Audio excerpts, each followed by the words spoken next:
invito a que lo hagan en San Mateo, capítulo 9, los versículos 35 al 38. Abran sus Biblias, por favor, conmigo en San Mateo 9, 35 al 38. Es un texto muy hermoso. Nuestro tema de hoy, la palabra para los niños, hoy es la mies. ¿Está bien? Cada vez que diga la mies, ustedes anotan para recibir el regalito al final.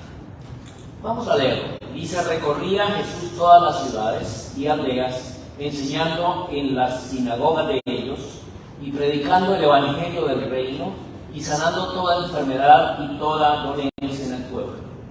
Y al ver las multitudes tuvo compasión de ellas, porque estaban desamparadas y dispersas como ovejas que no tienen pastor.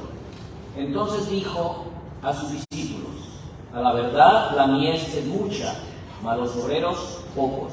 Rogad al Señor de la mies que envíe obreros a su mies. Es un texto muy importante, es un texto muy hermoso, porque el Señor aquí está mencionando una palabra en la cual vamos a hacer énfasis hoy.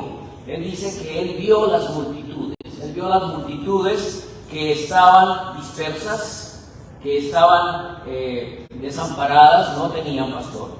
Y uno de los sentidos que el Señor nos ha dado es el sentido de la visión, ¿cierto? El sentido de la visión. El Señor nos ha dotado de 5 sentidos, de los 5 sentidos. Nosotros los seres humanos hemos sido dotados con Dios con esas ventajas muy importantes y a veces nos damos a la tarea de comparar los sentidos y no sabemos cuál sentido es el mejor. No sé cuál sentido usted escogería no tener. Bienvenida la hermana Anita con nosotros. Está de nuevo después de una enfermedad, de estar en el hospital. Bienvenida hermana Anita, que el Señor le bendiga. Y cuando nosotros hablamos de sentido, no sé, el hermano Omar, ¿cuál sentido no preferiría no tener? Por ejemplo, cuán importante es el sentido del tacto, ¿verdad? El sentido del tacto. Ese sentido me ayuda a percibir si una superficie está caliente, ¿verdad? A percibir las sensaciones, lo que palpamos.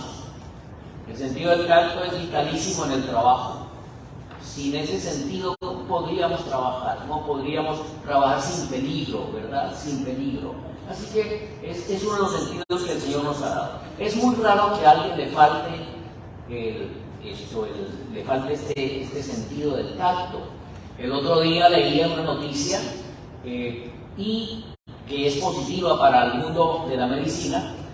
Creo que en Europa, en uno de los países, creo que era Bélgica, hay una señora que tiene un gen que no le permite sentir dolor.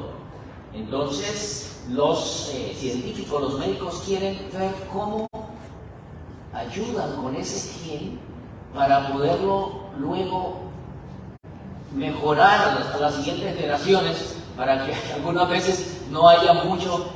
Sería algo muy interesante para poder evitar el dolor en las personas.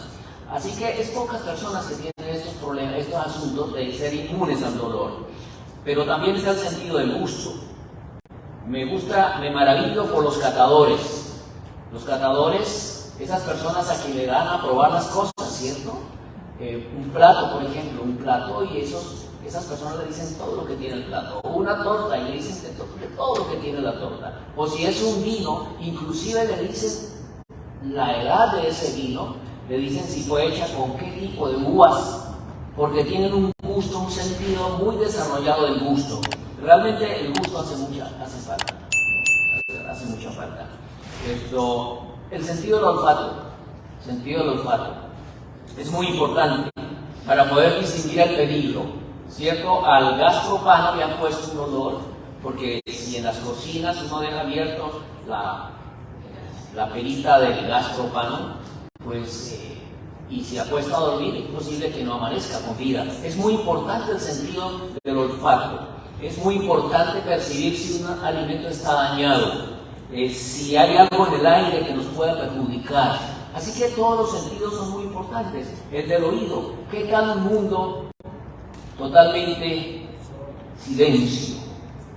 Para los sordomudos se ha desarrollado, ¿cierto?, un lenguaje de símbolos para que se puedan comunicar. Algunos perciben los sonidos musicales, los perciben por las vibraciones. Por las vibraciones. Yo conocí a una pianista que era ciegita, y yo pienso que ustedes conocen a muchas personas que son sordas inclusive, pero desarrollan y pueden tocar porque perciben el sonido, aunque sea por una vibración. Es algo muy interesante, pero es mejor tener el sentido totalmente desarrollado. Pero llegamos a lo que queremos hoy decir, y es hablar un poco del sentido de la visión, del ver. Yo creo que en todos los sentidos, el que nos coloca más limitantes es el sentido de la vista. Sin la vista es muy difícil aproximarnos a los objetos y distinguirlos. Limita nuestra acción, ¿verdad? Limita nuestra acción, nos hace dependientes,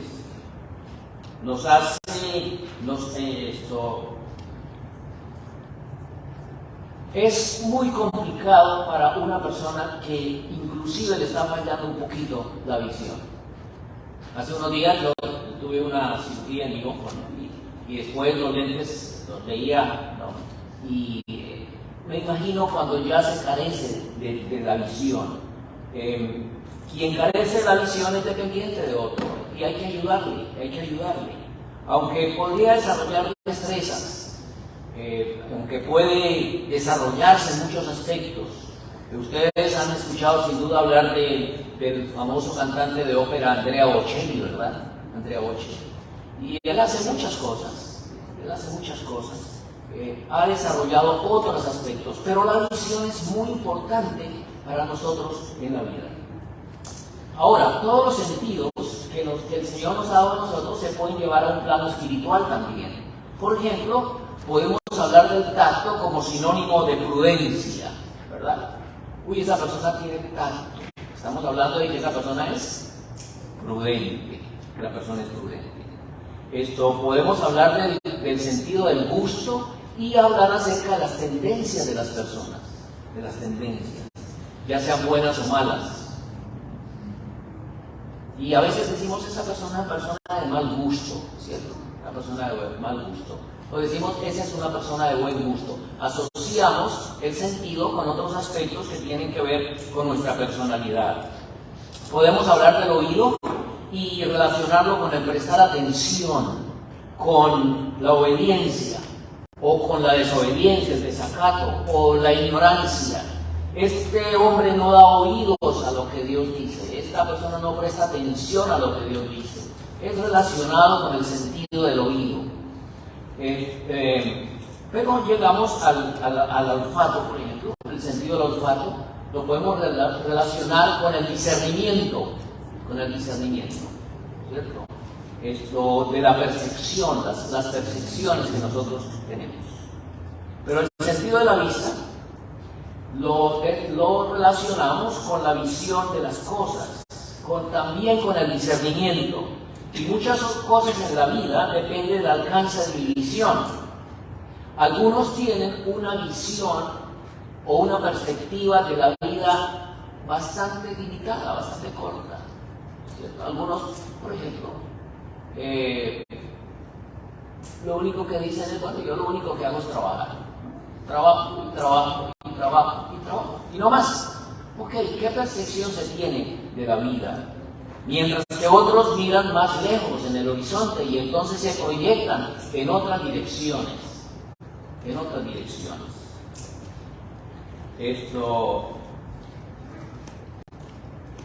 En otras palabras, a través de los sentidos, como es posible que nos expresemos, nos relacionemos y llegamos a dar forma a nuestra personalidad y a la realización de nuestras metas.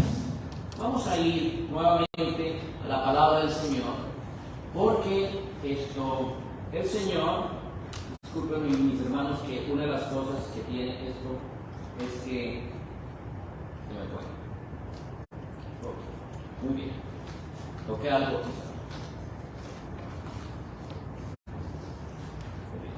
El texto de hoy, mis hermanos, tiene que ver con una clase de visión que Dios quisiera que cada uno de nosotros tuviéramos.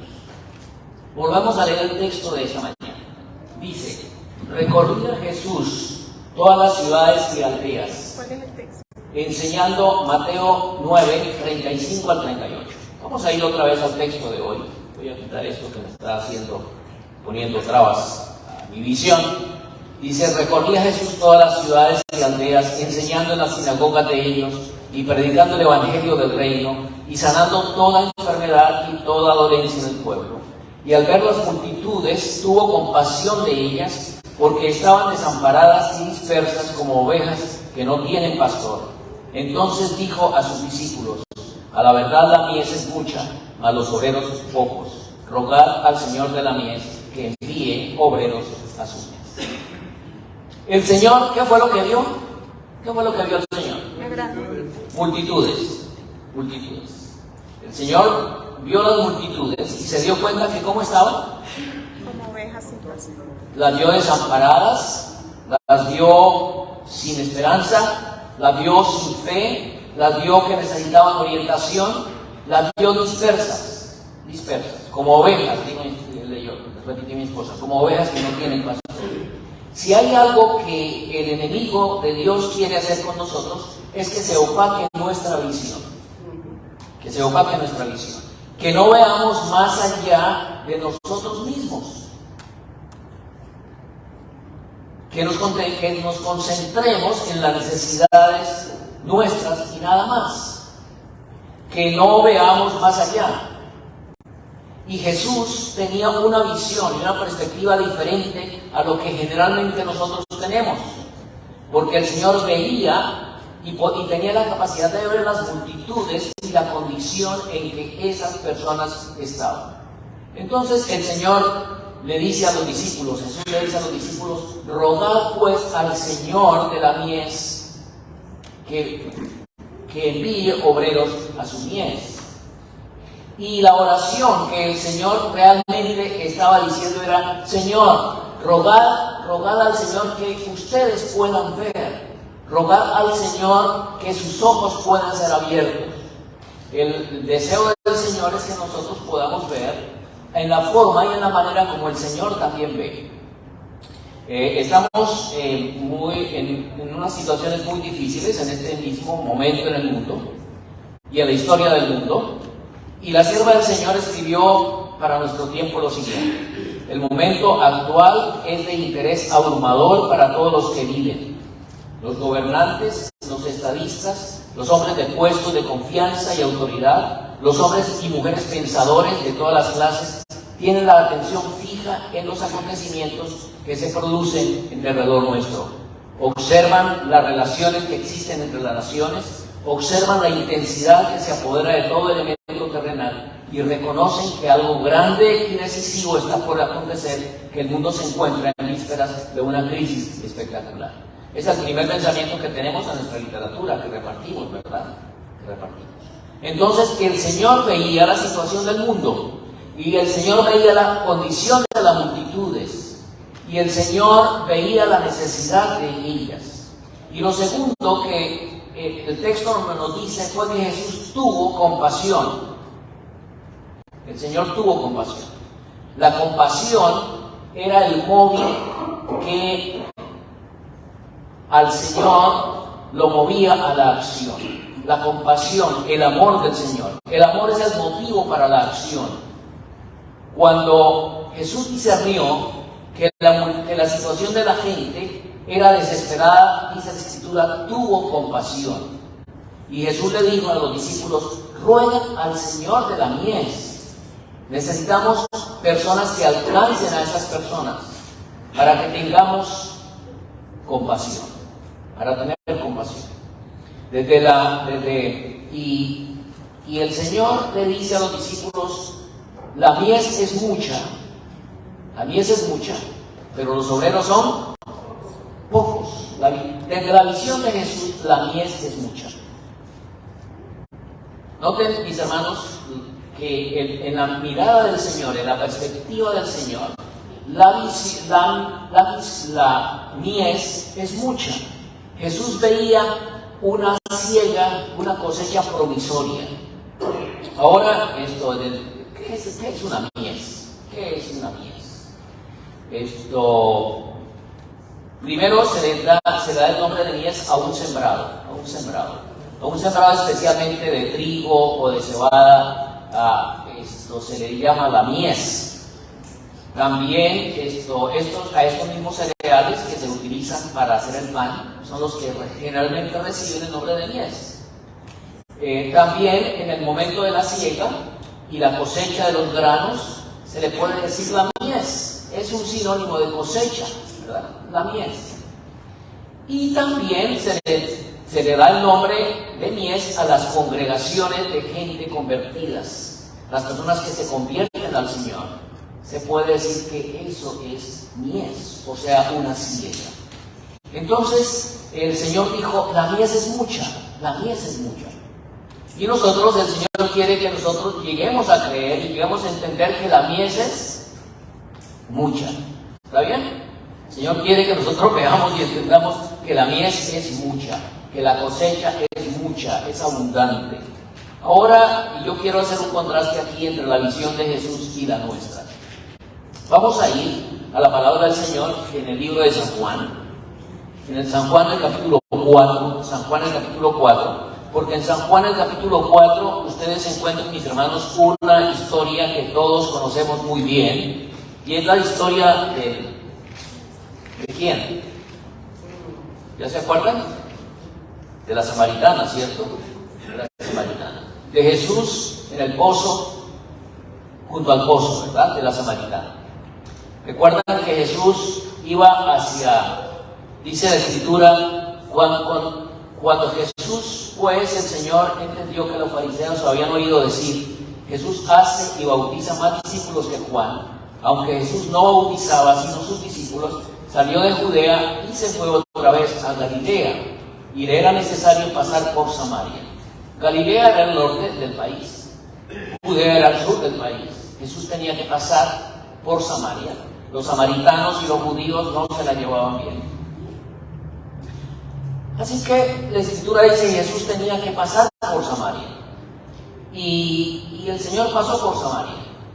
Así que ustedes recuerdan, el Señor se sentó junto al pozo de Jacob, donde la gente venía de una pequeña ciudad que se llamaba Sicar, venía a recoger agua. Y entonces se sentó ahí. Y muy pronto vino la mujer samaritana. Y el Señor empezó a conversar con ella. Ustedes recuerdan lo que pasó. No vamos a hablar de esa historia.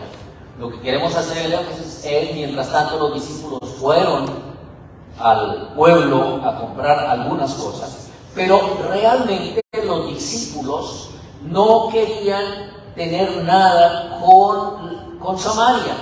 Si es posible, los discípulos hubieran querido eludir el paso entre Judea y Galilea por Samaria.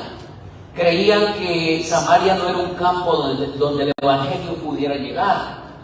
No tenían el menor interés en que Jesús se detuviera en Samaria. Y algunos decían, ¿para qué perder el tiempo con los samaritanos? Ahí no hay nada, ahí no hay mies. No vamos a recolectar nada en Samaria. Y entonces, ustedes recuerdan la historia, Jesús habló con la samaritana. La samaritana, convencida de lo que el Señor le había dicho, se fue hacia el pueblo. Y mientras eso pasaba, en el versículo 35 de San Juan, en el capítulo 4, el Señor le dijo a los apóstoles que ya habían regresado. San Juan capítulo 4, versículo 35. ¿No decís vosotros, aún faltan 4 meses para que llegue la siega? He aquí os digo, alzad vuestros ojos y mirad los campos, porque ya están blancos para la siega. Alzad vuestros ojos, mirad los campos, porque ya están blancos para la siega.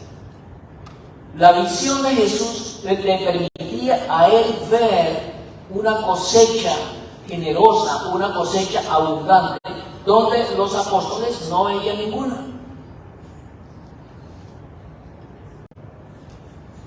Y al Señor establecer ese contacto con la samaritana, al establecer ese contacto con esta mujer, el Señor nos enseña que nosotros tenemos que aprender a establecer conexiones con la gente. Tenemos que aprender a relacionarnos con las personas. El Señor se relacionó con la mujer samaritana, empezó a tratar con ella y el Señor posiblemente conocía que esta mujer iba a dar una cosecha y un fruto abundante a través de su trabajo.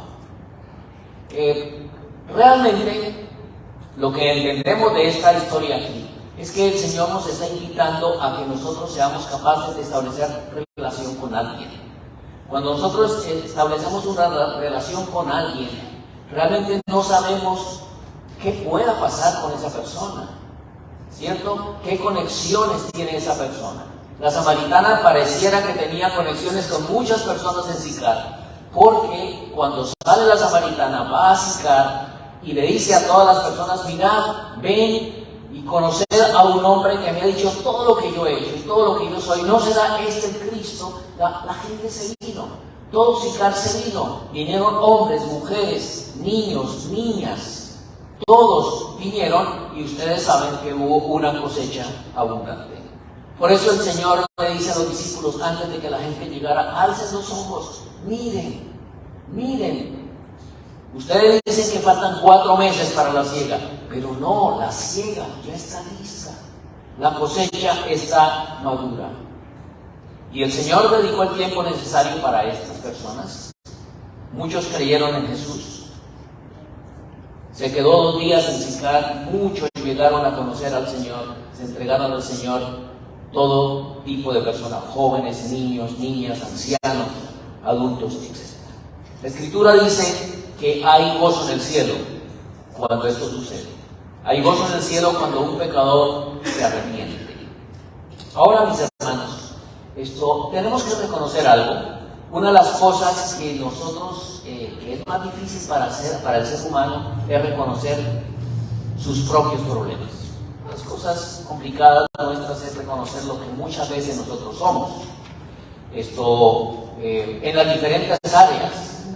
No somos la excepción cuando venimos a los problemas espirituales también. Así como a veces no reconocemos nuestras faltas de personalidad, de nuestro carácter, a veces tampoco reconocemos nuestras necesidades, nuestros problemas espirituales. Por ejemplo, los 12 apóstoles pareciera que estuvieran cómodos con Jesús. Ya no querían que el grupo creciera, posiblemente. Entre más pequeño mejor, podría haber dicho alguno, entre más pequeño mejor. Somos una familia, mantengámonos así. Yo ya tengo a Jesús, estoy bien. Que los demás vean qué hacen, no es mi problema. Incluso de pronto algunos dirían: todavía somos muchos. ¿Para qué? ¿Para qué tanta gente? Todavía somos muchos. Y ahí yo veo algunos aspectos que pueden tocar nuestra vida y mostrarnos nuestro egoísmo. ¿Será que había un poco de egoísmo probablemente? O mucho, ¿verdad? Y es que el egoísmo, mis hermanos, es carencia de amor. Podemos pasar por un lado de Sicar, decían los apóstoles, porque tenemos que entrar con los samaritanos. Después de todo, ellos son enemigos nuestros. No entremos en la ciudad. Y el egoísmo y la falta de amor limitan nuestra visión, la nublan. Podemos decir: no, yo no veo nada, aquí no hay nada. ¿Dónde puedo ir? No hay nada que yo pueda hacer. Los samaritanos, decían los discípulos, no lo merecen. Otros dirán: todavía estoy aprendiendo, necesito aprender, todavía no estoy preparado. Y podemos levantar muchas y muchas excusas de por qué nosotros no hacemos el trabajo que Dios quiere. Es muy interesante que en Lucas 9 encontramos un episodio muy interesante, porque Jesús volvió a pasar por Samaria y en otro lugar lo rechazaron a Jesús. Y entonces 2 discípulos se acercaron al maestro y dijeron: Señor, ¿quiere que hagamos descender fuego del cielo para que destruya a los samaritanos? Y el Señor tuvo que decirles: vosotros no sabéis de qué espíritu sois, porque el Hijo del Hombre no vino a perder las almas de los hombres, sino a salvarlas. Ahora, mis hermanos, la pregunta es, piense cada uno de ustedes lo siguiente. ¿Hay cerca de nosotros alguna mies que puede ser cosechada? ¿Hay al lado nuestro mies que está madura? ¿Hay a nuestro lado, cerca de nosotros, mies que está esperando para ser cosechada y llevarla al alfolí, al granero de Dios? Si nosotros no tenemos la visión de Jesús, eso nos pone en peligro, porque nos lleva a una religión formal, a una religión sin vida, a una religión sin frutos. Entonces, ¿qué podemos hacer? ¿Qué podemos hacer si yo no tengo la visión, si yo no veo mies, si yo no veo cosecha, si yo no veo dónde ir, si yo no veo nada que hacer, si yo no sé cómo hacerlo? ¿Qué tengo que hacer? ¿Qué tengo que hacer? Lo que el Señor les sugirió a los apóstoles es que ellos debieran orar, o sea, rogar al Señor de la mies que envíe obreros a su mies. Pero ¿sabe realmente, hermana Digna, que estaba el Señor tratando de decirnos? Oren para que el Señor cambie la visión que ustedes tienen de lo que hay en el campo. Oren al Señor para que cambie la visión, para que ustedes puedan ver, ustedes apóstoles, discípulos, para que ustedes puedan ver en la misma manera como yo estoy viendo. Yo veo que hay una gran cosecha, que hay una gran mies que debe ser recolectada. Entonces es muy importante que es lo primero que debemos hacer. Debemos pedirle al Señor, Señor, por favor, amplía mi visión, despeja mi visión, limpia mis ojos para que yo pueda ver la cosecha que hay a mi alrededor, la mies que hay a mi alrededor. Esto pareciera que en estos textos también el Señor está intuyendo en estos textos que el Espíritu Santo ha estado haciendo con anticipación la obra para que cuando yo llegue yo coseche. Eso es algo bien interesante, ¿verdad? Porque el Señor estaba diciendo que la mies estaba lista, que la cosecha estaba lista, que la mies estaba madura, que la mies estaba madura. Lo que el Señor está diciendo ahí, se necesitan obreros para que vayan a recoger la cosecha que ya está madura. Eso significa que el Señor está trabajando hoy en corazones de muchas personas que el Señor quiere que sean alcanzadas. Ahora, mis hermanos, hay que enfrentar el desafío. En Mateo 9:37, el texto que estamos leyendo hoy, el ruego del Señor es: rogad al Señor de la mies que envíe obreros a su mies. Y el Señor ya había dicho, la mies es mucha, pero los obreros son ¿qué? Pocos. La mies es mucha, pero los obreros son pocos. Esta mañana cuando el hermano Henry entró, me dice, pastor, ¿y cómo vamos a hacer para llenar esta iglesia? Yo le digo, bueno, primero vente tú. Te necesitamos aquí para empezar a llenar. Primero vente tú, te necesitamos aquí para empezar a llenar. La mies es mucha, los obreros son pocos. La mies es mucha. Y nos viene inmediatamente a la mente qué es lo que puede pasar cuando la mies es mucha y los obreros son pocos. Cuando el trabajo es demasiado y cuando hay pocos obreros, ¿qué puede pasar? Muchas cosas, ¿verdad? Varias cosas. Por ejemplo, ¿cuál? Que el trabajo no se pueda realizar completamente, ¿verdad? Sería una, porque la mies es mucha y los obreros son ¿qué? Son pocos. Así que el trabajo posiblemente no alcance a realizarse. ¿Qué otra cosa puede pasar? Que los trabajadores se agoten, ¿cierto? Que los trabajadores se agoten. Hay muchas cosas para hacer. Hoy, y hermana Victoria, hoy por favor usted tiene que trabajar 36 horas seguidas, porque hay mucho trabajo. Entonces, la hermana Victoria termina como agotada. Lo más seguro es que no vaya al trabajo por 8 días. Se agotó. Así que si la mies es mucha y los obreros son pocos, primero no se hace el trabajo, no se puede realizar el trabajo. Segundo, los obreros se agotan, se pueden desanimar, se pueden cansar. Y lo tercero que la hermana Caridad dijo, la cosecha se pierde.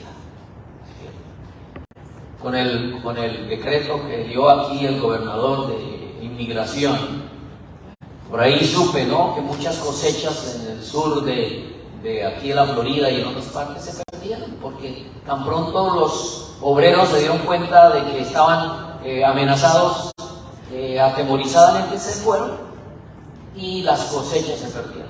Se perdió las fresas, creo que cosechas de uvas también que habían, se perdieron muchas cosechas porque no había obreros. La cosecha, la mies era mucha, pero no había obreros.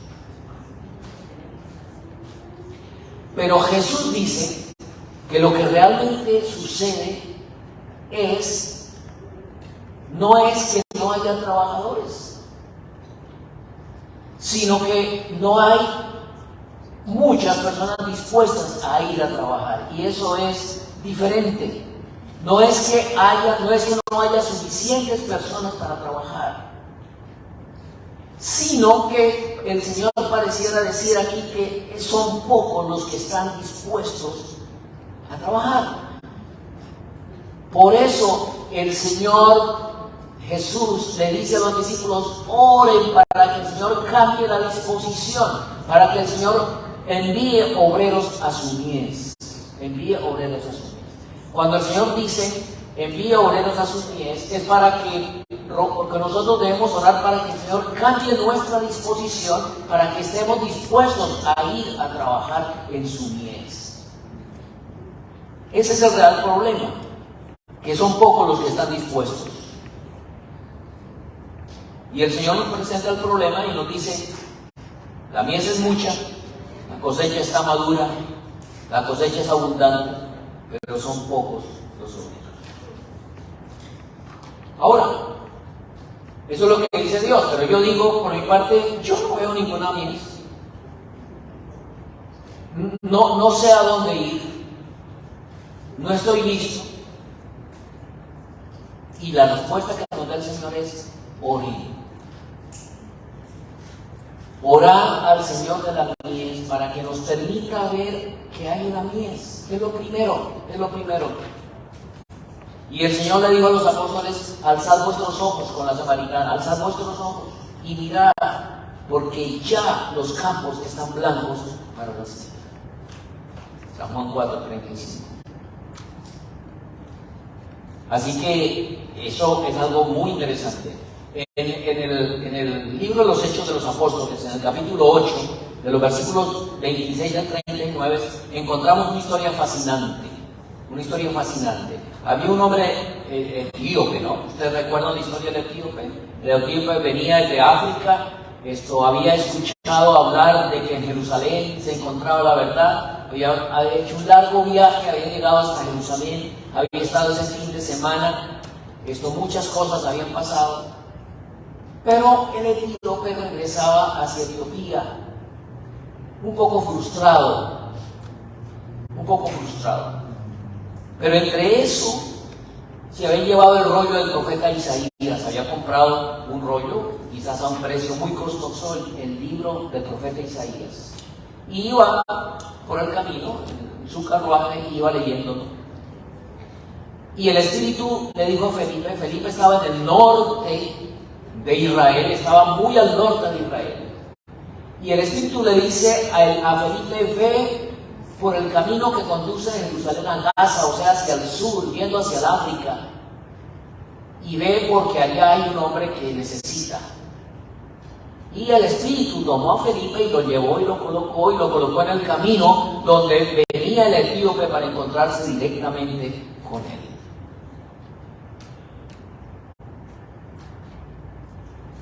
¿Sabía Felipe quién era este hombre? No sabía. ¿Sabía dónde estaba? Tampoco. ¿Sabía cómo llegar a encontrarse con el etíope? Menos. ¿Sabía que era un gran personaje? No lo sabía. Pero Dios conocía todo. El Señor sabía quién era el etíope. El Señor sabía cómo podía indicar a Felipe para encontrarse con él. El Señor sabía quién era este hombre. Así que Felipe estuvo dispuesto a escuchar la voz de Dios. Y ustedes recuerdan lo que pasó, ¿cierto? Lo que pasó. Dice que un ángel del Señor fue enviado a Felipe para decirle dónde estaba el hombre para que él se convirtiera al Señor. El Señor, mis hermanos, de él ahora nos dice: levanten los ojos, rueguen al Señor de la mies, porque alrededor de cada uno de nosotros hay una mies que sin duda necesita del Señor. Hay gente que está esperando por cada uno de ustedes allá afuera, ahora mismo. Usted no lo sabe, pero Dios sí sabe dónde está. Hace como 2 semanas, una tarde, salí en la tarde y dije: voy a ir a contactar personas a las que hay padre. Y antes de tomar me senté al volante y oré al Señor y le dije: Señor, yo quiero que esta tarde tú me pongas en contacto con alguien con quien pueda empezar a estudiar la palabra del Señor. Quiero encontrar un hogar que esté dispuesto. Así que llegué y fui a un lugar que algunas veces he visitado. Hablé ahí con las señoras, charlé un rato con ella y le dije: tu esposo me había dicho que también tiene otros familiares aquí cerca, creo que en Cebu, en otras partes tiene otros familiares, me gustaría de pronto entrar en contacto con ellos. Y me dice: el hermano de mi esposo vive aquí 2 casas abajito. Le dije: ¿ahí vive? Dijo: sí. Y le dije: bueno, quiero visitarlo, voy a ir allá. Y fui a visitarlo. No estaba él, la señora salió, salió, estuve charlando un ratito con ella. Al momento llegó el esposo y estuve charlando con él. Y encontré que ambos estaban dispuestos a estudiar la palabra del Señor. Entonces establecí un estudio bíblico con ellos. Todos los sábados voy a las 7 de la noche para estar con ellos y estudiar la palabra del Señor. Salí de la casa y entonces estaba un señor así tapado con la cara, con una capota, estaba pintando la barra ahí afuera de su mobile home. Y me le acerqué y le dije: tú pareces un gringo, hombre. ¿Por qué? Me dijo: me insultaste. Me di cuenta que era mexicano, ¿no? Pero es de color claro, etc. Y entonces empezamos a hablar, empezamos a charlar un poco. Y en ese momento salió la esposa. Y encontré que estaba interesadísima en el estudio de la palabra del Señor. Entonces quedamos en empezar a estudiar el sábado a las 6 de la tarde. Así que en un momentito había 2 hogares que estaban dispuestos. Luego fui a un tercer hogar allá adelante. Y bueno, todavía estamos en ese proceso, pero están muy interesados en estudiar la palabra del Señor. Luego en otro hogar también están muy interesados en estudiar la palabra del Señor. Pero por lo menos está entre, y una de esas parejas iba a venir hoy aquí. Iba a venir hoy a estar con nosotros. Hasta anoche me confirmó que hoy iban a venir. Algo pasó, no están con nosotros. Pero mis hermanos,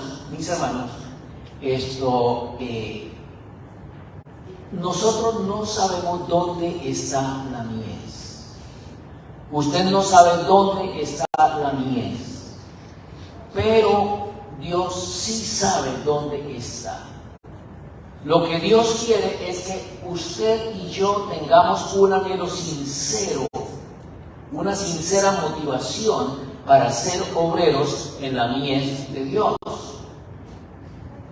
Si usted desea trabajar para el Señor, no debe preocuparse por el resto. Lo que usted debe tener deseos es de trabajar por el Señor.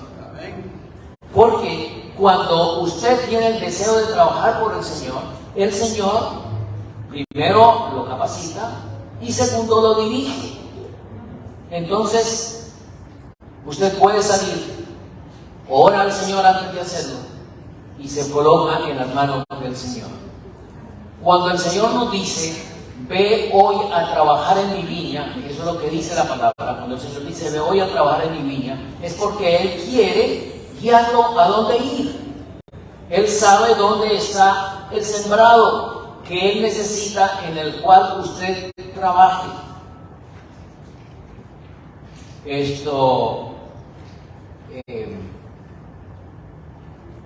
La Biblia dice que el que trabaja recibe salario. Yo conozco a mi congregación, la conozco. Sé que trabajan mucho durante la semana, que llegan tarde a la casa. Yo sé que algunos llegan a las 8, a las 9, después de haberse levantado desde las 4 de la mañana para ir a trabajar. Así que trabajan 6 días a la semana, desde el domingo hasta el viernes, y el sábado dicen, mejor me quedo aquí durmiendo. Estoy supremamente cansado, y yo los entiendo. Yo también tendría la misma tentación si tuviera que hacerlo. Yo también tendría la misma tentación. Y entonces,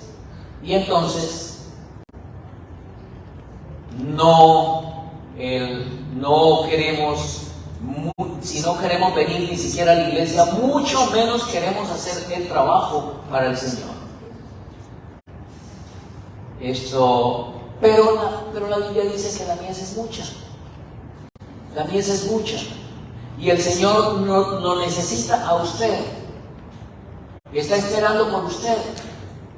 Entonces deberíamos pedir al Señor y rogarle que cambie nuestro curso de acción y que nos dé la disposición para ser obreros en su mies. Es muy importante. El sábado por la tarde, por ejemplo, es un momento muy importante, muy apropiado para hacer obra misionera. Pero yo sé que algunos están tan cansados que tienen la tentación de irse aquí a dormir. Para recuperar fuerzas. Hay que recuperar fuerzas. El domingo por la mañana hay que madrugar. Pero recuerden, mis hermanos, el sábado por la tarde hay una mies que posiblemente lo está esperando a usted. Posiblemente es el único tiempo que usted tenga durante toda la semana. Aproveche el sábado. No deje que la cosecha de que Dios tiene reservada para usted se pierda. La sierva del Señor dice, tan ciertamente como hay un lugar en el reino de los cielos, hay un lugar para el trabajo por el Señor aquí en la tierra. Así que todo el que quiera ir al reino de los cielos tiene que hacer un trabajo aquí en la tierra, ¿cierto? Y es también aprender a cosechar. Ahora, el salmista en Salmo 126, 6 dice, irán andando y llorando el que lleva la preciosa semilla, mas volverá a venir con regocijo trayendo sus gavillas. Irán andando y llorando. Hay otro texto en Isaías, cuán hermosos son los pies de los que llevan las alegres nuevas, del que publica salud, del que dice hacia tus Dios reina. La obra misionera requiere esfuerzo, la obra misionera requiere sacrificio. Ir donde está la mies significa renuncia a muchas cosas que usted de pronto necesitaba hacer. Pero, mis hermanos,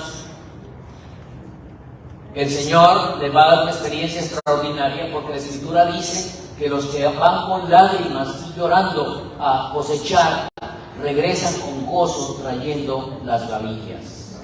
¿Ustedes saben qué es una gavilla? Sí, ¿cierto? Algunos de ustedes son campesinos, imposible que no sepan, ¿no? Yo recuerdo cuando niño, mi padre estaba de pastor en La Oricha, allá empezó como misionero en La Oricha, en un territorio totalmente aislado, así que allá se araba con bueyes y se trillaba con bueyes también. Cuando la cosecha del trigo se recogía, los segadores iban y hacían gavillas, ¿cierto?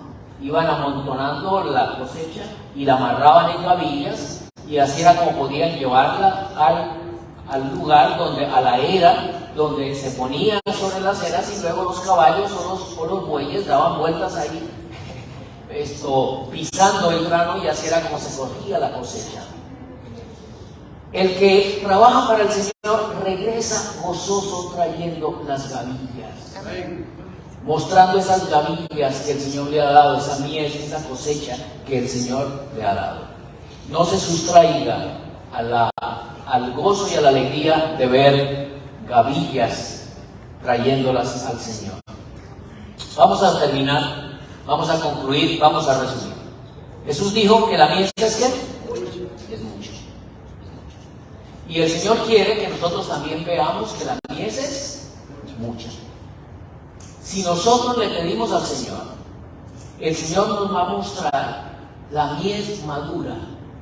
El Señor nos va también a enseñar a ver que la mies está madura, que los campos están maduras y que las ovejas están descarriadas, perdiéndose. Y Él nos va a mostrar la mies y nos va a guiar a la mies, nos va a llevar a donde está la mies. Ahora, quiero decirles que Dios está en crisis. Dios está en crisis porque necesita obreros. Y Él quiere contar con usted. Él quiere contar con usted. Recuerden, nosotros aquí cuando el pastor Benarrón nos empezamos a reunir aquí en la capillita, tuvimos que colocar sillas en el centro, nos estábamos reuniendo 80 personas. Pero ahora bastantes hermanos se han ido a Tennessee, al campo, etc. Hay más de 15 personas en Tennessee que eran nuestras aquí. Nada más aquí en Tennessee. Y ahora estamos pocos. Pero si cada uno de nosotros se convierte en un obrero para Dios, el Señor promete que todo obrero recoge mies y recoge cosecha y trae gavillas. Qué bueno cuando algún hermano llega con alguien. ¿Sabe qué pasaría si cada uno de nosotros trae a una persona y esa persona se convierte al Señor en un año? ¿Qué pasa? Se duplica la congregación, ¿sí? Y si al siguiente año esa mismo sucede, se duplica, se triplica, se cuadruplica muy pronto la congregación. Así que Dios quiere que usted se aliste en la viña del Señor. En la guerra de Ucrania hay muchos voluntarios que han ido al frente de batalla porque no quieren que el enemigo gane y posea su territorio. Si no hubiera soldados en el frente, la batalla se pierde. Y el invasor, Satanás, toma el terreno que el Señor quiere que usted conquiste. Dios cuenta con cada miembro de él ahora ministros. La recompensa es infinita. Es muy superior a cualquier sacrificio que usted deba hacer. Es muy superior, aunque a usted, el otro día, el hermano Mario siempre llega muy temprano porque es el director de diáconos. Y a veces le hemos preguntado, ¿cómo está el hermano Mario? Cansado, pastor, cansado.